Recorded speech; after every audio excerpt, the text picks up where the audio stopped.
Another massa, ná canch. Losing. Nerves. Trying to get all of your carbs and water in. Probably travelling. Travelling. Potentially losing. And atmosphere. Winning. Winning. Getting to play football. Going out in the field playing with your teammates. Final whistle. Car bloating.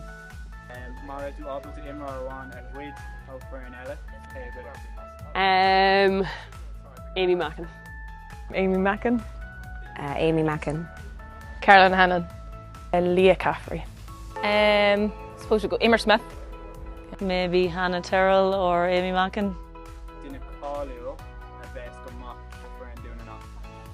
Oh, Bedger, Katie McCabe, no you're Martian. Any celebrity. Jesus. It's a difficult one. Chelsea Randall from Adelaide Crows, AFLW. Oh, Serena Williams. Caitlin Clark. Rashida Adeleke. Serena Williams, tennis. She'll versatile.